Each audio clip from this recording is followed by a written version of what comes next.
Squeeze Reactions, man, back again with another reaction.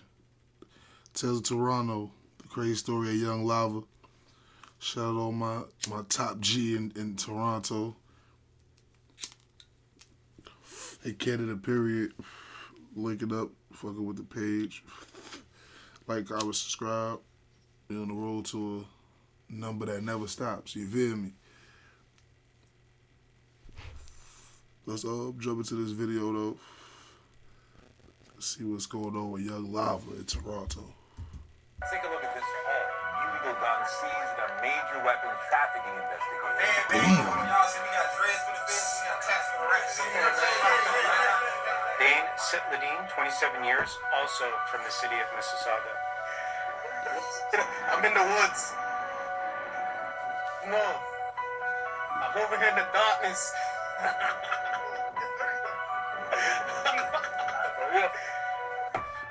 Got respect for me, cause I'm the man probably. And if you want respect from me, catch It's a damn body.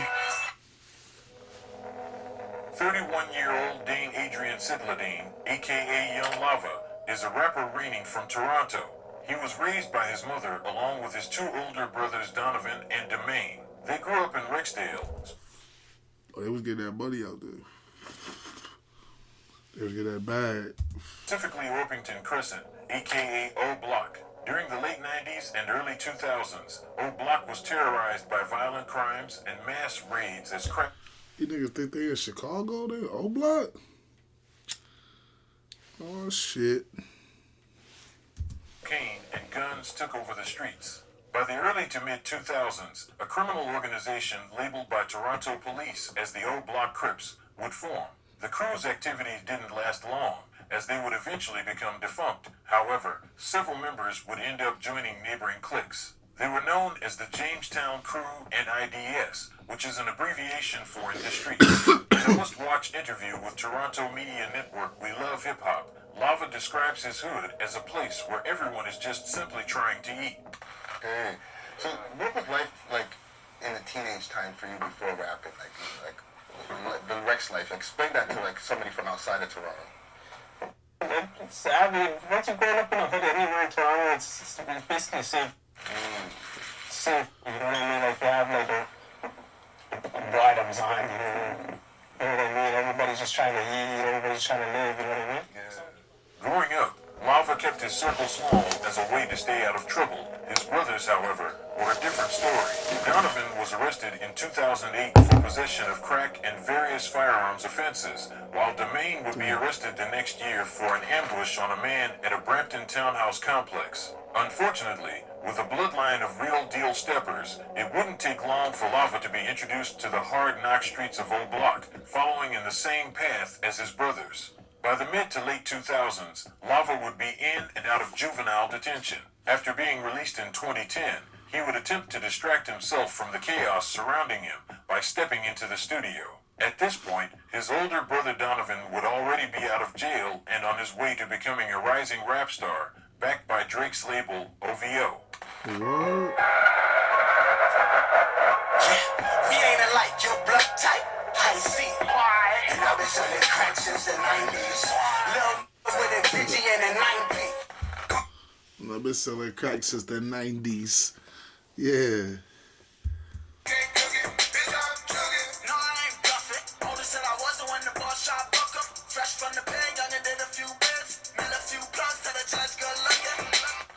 During his first year rapping, Met a few plugs, tell the judge good looking. Okay, the nigga was spitting just now. He was signed to Drizzy. Lava wasn't getting much traction compared to his brother. In fact, he almost quit, thinking he was garbage. His friends thought otherwise. They seen his potential and encouraged him to continue rapping, and so he did. Within a few months, he would release a song called Tiger Blood, featuring fellow IDS members Mullah First and Pyrex. The church is Muda first. I didn't even want to end the verse. Revolvers, semi-automatics, I got them all. I bring the heat like summer, next you gotta fall.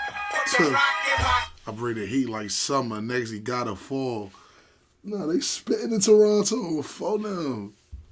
I got them Young all. Lava. For the money, I'm in the paint like Paul Gasol.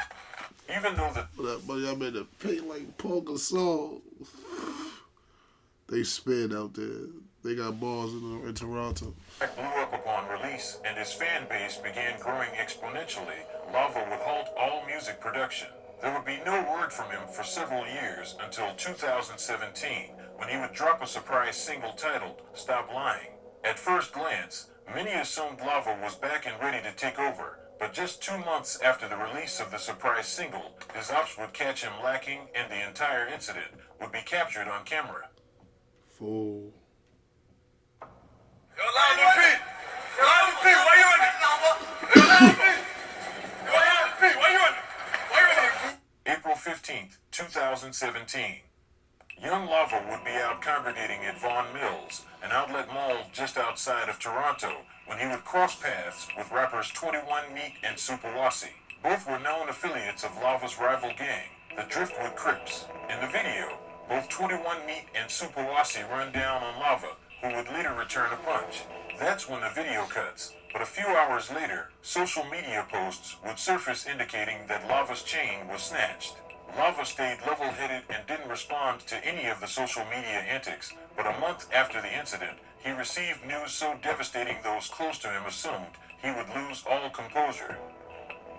Well, we have some breaking news now from Brampton, where police are investigating a fatal shooting. It happened on Garden Gate Circle, that is in the area of McLaughlin and Ray Lawson, at about 10:30 tonight. Now, we're hearing there may also be a second victim.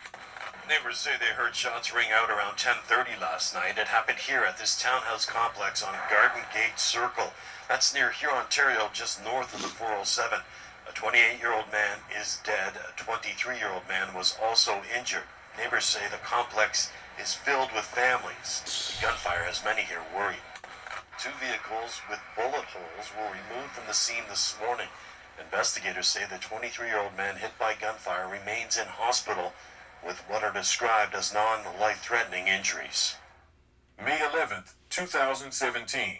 Donovan Sidladine, a.k.a. Young Dubs, is ambushed and executed in the driveway of his own home. Coincidentally, the townhouse complex that Young Dubs was killed at is also the same complex where his brother Demain was arrested back in 2009 for an attempted murder on a man living in one of the units. The death of Dubs remains unsolved, but not long after his untimely demise, his brother Lava expressed the urge to carry on his legacy, and so he did.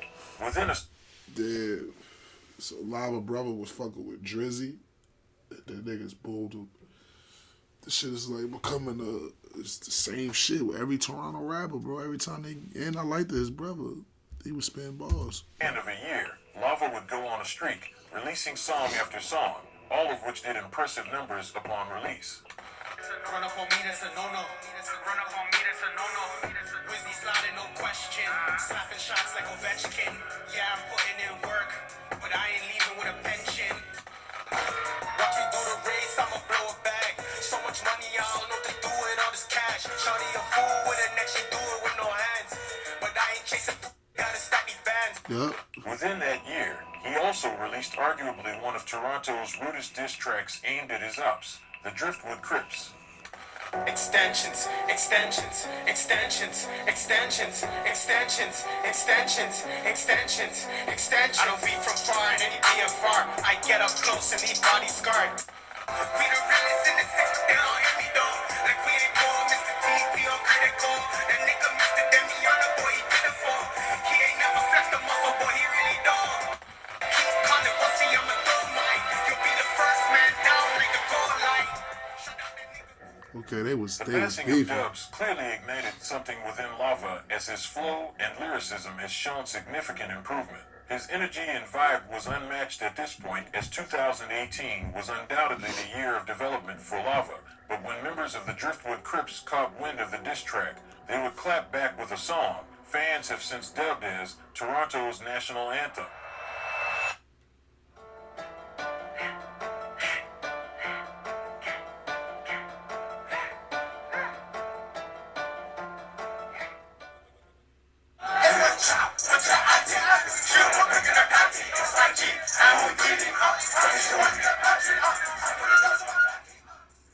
February 14th, 2019. Driftwood affiliates YG and the late Houdini would drop a song titled Auntie that would take the internet by storm. It got to the point where kids in the suburbs were lip-syncing the song, completely unaware of what some of the lyrics actually meant. YG and Houdini. I think you wanna get battery. I put the dubs on my backy. YG and Houdini. I think you wanna get battery. I put the dubs on my backy. Niggas, I put dubs in my backy. They violated, bro, brother. Damn. I put the dubs in my backy. That shit just sound like some fire. It's catchy, though. Yo, bro, mad music that's like be big on TikTok be mad. It be like some demonic ass shit and it go viral. People love it and they don't even know what they listening to. Motherfucker listening to a nigga diss the shit out of a dead person. And niggas on there dancing, all kind of shit, like, bugged The out. song was a hit and was performed around Canada and eventually earned its own gold plaque. Despite the public humiliation of his late brother, Lava ignored it and continued to focus on his music. Crazy. During the remainder of 2019, Lava released the most music he ever put out in his entire career. He even went to the block where Dubs was killed and shot a music video there. Tell it what I'll do for chaps. Same thing I'll do for bro, man, I'll do for Ted. I got some bad habits, but I'm trying to quit. I just do a whole bag on some foreign shit. Nothing seemed to faze Lava. Even after getting jumped, having his chain snatched, his brother dying, the numerous insults made towards him and his family, his music was still popping and the numbers reflected that. Evidently, nobody was getting in the way of Lava's rise to stardom.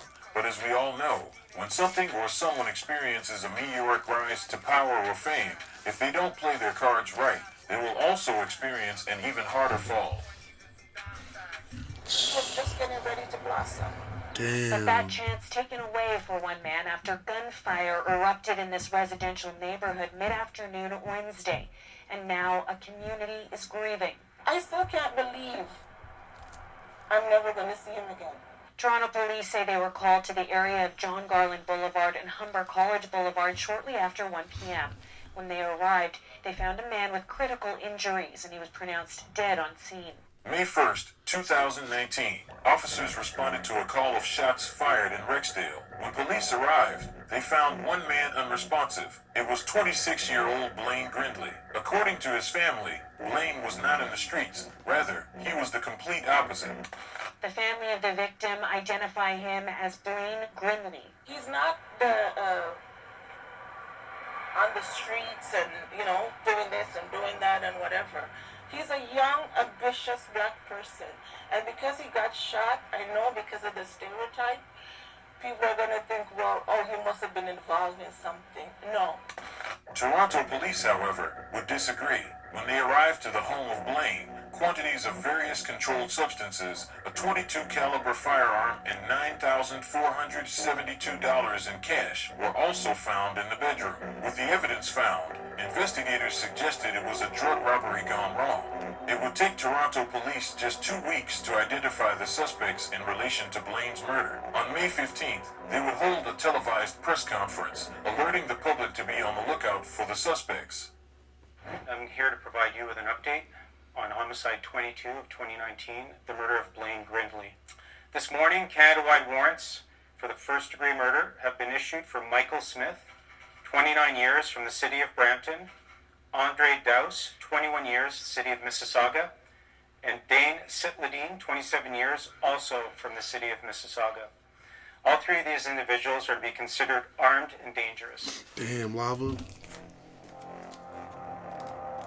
In a wild turn of events, young Lava was announced as one of the 3 suspects wanted in Blaine's death. The day after the announcement, Andre Dowse turned himself into police and appealed in court 1 day later, facing a first-degree murder charge. The day after that, Michael...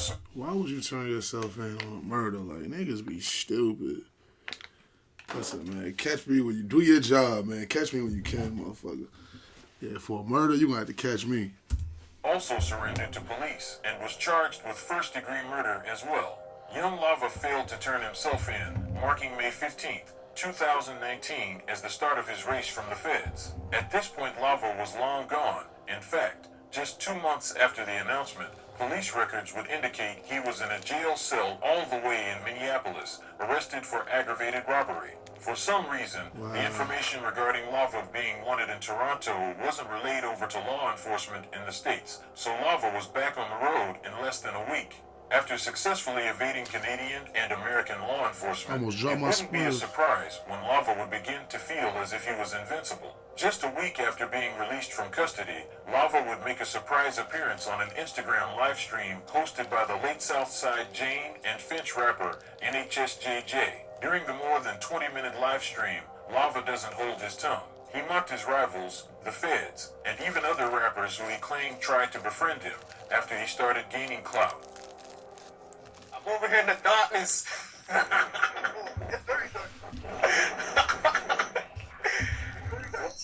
I'm in the woods.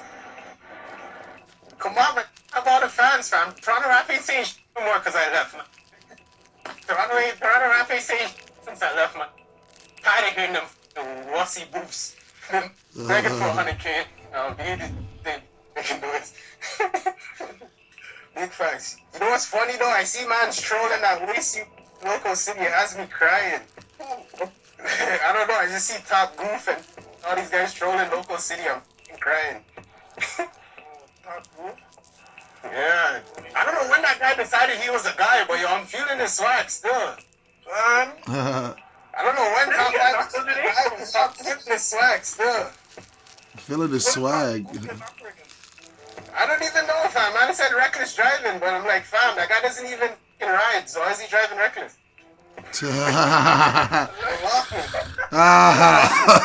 My word, I'm just like, yo, fam, the scene is so messed up right now. Like, it's like, fam, we left it to the goofballs, fam. Yeah, like I'm hiding. I'm not even hiding. I'm just moving knee. How they say.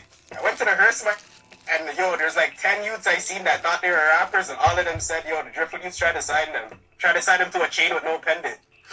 Yo, shut up. Hold on, I told you guys to act.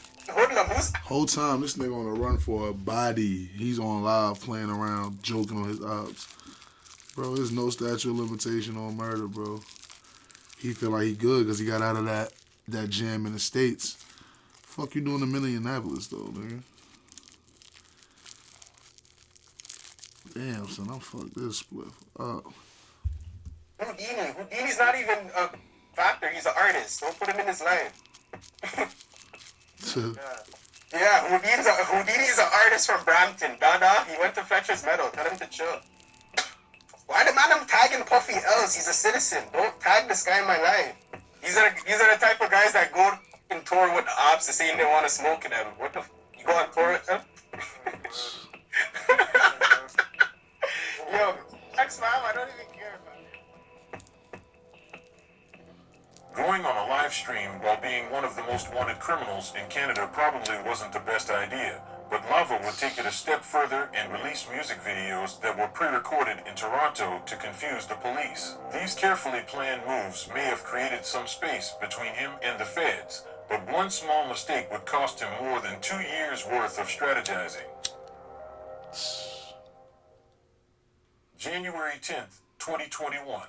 One Minnesota State Patrol trooper near Fergus Falls, Minnesota, witnessed two men traveling between 95 to 100 miles per hour in a pickup truck with Texas license plates. When the trooper approached the vehicle, the driver, Musim Ladau, provided a Canadian driver's license with a false name. At this point, Adele was named as one of 4 men wanted by York Regional Police for a bizarre kidnapping that made international headlines back in 2019. A brazen attack captured on camera. York Regional Police say Wan Jan Liu, a student studying in Toronto, was a victim of a kidnapping by men armed with a taser. It was a violent altercation, and we just need to find him right now. According to police, he goes by the name Peter, and he's now been missing for more than 24 hours. While the officer was investigating Adele, he noticed a strong smell of marijuana coming from the passenger. The officer asked him for some identification, to which the passenger provided a license from Florida with the name Dane Sidladine. It was Young Lava. After detecting the odor of marijuana and receiving inconsistent statements and documents from both Adele and Young Lava, the state trooper proceeded to detain them. He then called for backup and waited for them to search the vehicle. What the officers found shocked them. 67 firearms, including 15 high-capacity pistol magazines, were found. Bro, why the fuck did you stop and you know you had all them guns on you and y'all smoking? Why the fuck would you stop, bro? 4 duffel bags tucked in the back of the truck. After 2 years of being on the run, Dane Sidladine, a.k.a. Young Lava, would finally be arrested and charged with a hefty list of offenses. On December 14th, 2021, U.S. District Court Judge Nancy Brazel sentenced Young Lava to 78 months in prison. It's light.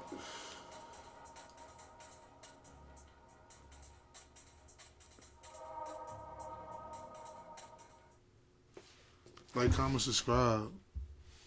You know, I need some updates on the Lava too. Like, let me know if he beat that shit or not. Like, I'm about to go tap in with his music because I was jacking him. Like, comment, subscribe. We on the road that never stops. Like I said earlier, Squeeze Gang. It's early morning, nigga. I'm still tired, but I'm with y'all. If you with me, I'm with you. Squeeze.